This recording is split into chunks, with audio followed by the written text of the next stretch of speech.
मीरा भाईंदर महानगरपालिकेचं शिक्षण विभाग सध्या एका मागोमाग एका कारणामुळे चर्चेत आहे. नवीन शैक्षणिक वर्ष सुरू झाल्यानंतरही अनेक प्रश्न कायम असून त्याचा थेट परिणाम विद्यार्थ्यांच्या शिक्षणावर होत असल्याचा आरोप होत आहे. जून महिन्यात शाळा सुरू झाल्यानंतर तब्बल 15 दिवस विद्यार्थ्यांना वह्या आणि पाठ्यपुस्तकांचे वाटपच झाले नव्हते. त्यामुळे नव्या शैक्षणिक वर्षाच्या सुरुवातीलाच विद्यार्थ्यांना अडचणीचा सामना करावा लागला. तसेच महानगरपालिकेच्या शाळांमधील विज्ञान शिक्षणावरही प्रश्नचिन्ह उपस्थित झाले असून शहरातील 36 मनपा शाळांपैकी केवळ 9 शाळांमध्येच विज्ञान प्रयोगशाळा उपलब्ध असून उर्वरित शाळांमध्ये विद्यार्थ्यांना प्रयोगशाळेशिवाय विज्ञानाचे शिक्षण घ्यावे लागत असल्याचा मुद्दा समोर आला आहे. आणि आता आणखी एक धक्कादायक प्रकार समोर आला आहे. काश्मीरा येथील मीरा भाईंदर महानगरपालिका शाळा क्रमांक 19 मध्ये 642 विद्यार्थी शिक्षण घेत आहेत. काही दिवसांपूर्वी या शाळेतील सर्व 10 शिक्षकांची SIR अर्थात विशेष मतदार यादी पडताळणीच्या कामासाठी नियुक्त करण्यात आल्याने नियमित शिक्षणावर अभ्यासावर परिणाम होत असल्याचा आरोप मनसेकडून करण्यात येत आहे.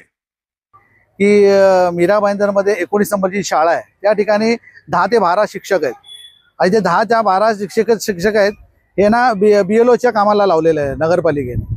मला हे समजत नाही की नगरपालिकेचे अधिकारी कॅल्क्युलेशन किंवा ग्राउंडवर्क आहे की नाही काय. मीरा भाईंदरचे अधिकारी जर असे कृत्य करत असतील, या ठिकाणी मोजून 10-12 शिक्षक आहेत आणि 10-12 शिक्षक जर तुम्ही BLOच्या कामाला लावलात त्या विद्यार्थी जातील कुठे. 650 विद्यार्थी या ठिकाणी शिक्षण घेत आहेत. मग ते शिक्षण घेण्यासाठी जे विद्यार्थी येतात त्यांना तरी सुट्टी जाहीर करून टाका. नुकत्या शाळा उघडलेल्या जातात आणि आता त्यांना कुठेतरी नवीन वर्गामध्ये जाऊन नवीन वर्गाचा अभ्यास चालू करायचा आहे. त्याच टायमाला तुम्ही BLOचं जर काम त्यांना देत असाल, दुर्भाग्याची गोष्ट आहे. पानपट्टे साहेब याचे मुख्य आहेत, यांनी कुठलं तरी कॅल्क्युलेशन केलं. आम्ही आता जाब विचारण्यासाठी या ठिकाणी आम्ही आलेलो आहोत 19 नंबर शाळेमध्ये.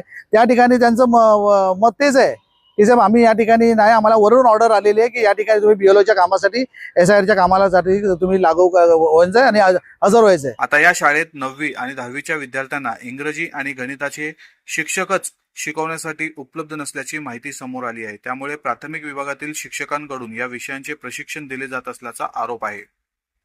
की 8वी 9वी आणि 10वी या 3 वर्गांसाठी जे मुख्य मानले जातात या शालेय अभ्यास मतलब आपले जे मेन मानले जातात वर्ग 8वी 9वी आणि 10वी, त्या 3 वर्गांना मराठी, इंग्लिश आणि गणित या 3 मुख्य विषयांसाठी ते शिक्षकच नाहीयेत. मग मी विचारलं शिक्षक नाहीत, मग त्यांना ते विषय कोण शिकवतं. तर आम्हाला असं कळालं की प्राथमिक जे काही माध्यम आहे त्या माध्यमाचे शिक्षक यांना इंग्लिश आणि गणित शिकवतात आणि जे कॉन्ट्रॅक्ट बेसिसवरती दुसरे विषय जे कोणी शिकवतात ते त्यांना मराठी शिकवतात. म्हणजे मीरा भाईंदरमध्ये महाराष्ट्रामधली मीरा भाईंदर महानगरपालिकेची ही अशी पहिली शाळा आहे ज्या शाळेमध्ये मराठी शाळा, ज्या मराठी शाळेमध्ये मराठी विषयाला शिक्षकच नाहीयेत.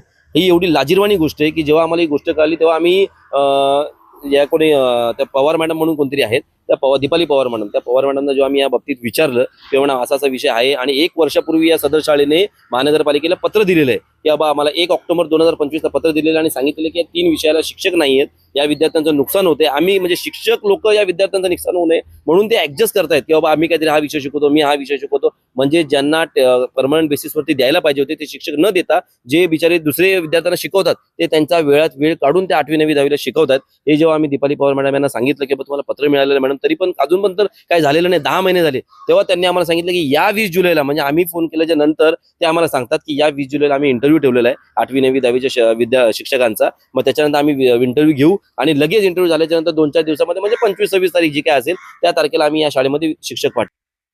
10वी सारख्या महत्त्वाच्या वर्गातील विद्यार्थ्यांना विषय शिक्षक उपलब्ध नसतील तर त्यांच्या शैक्षणिक गुणवत्तेची जबाबदारी कोण घेणार, असा सवाल पालक आणि नागरिकांकडून उपस्थित केला जात आहे.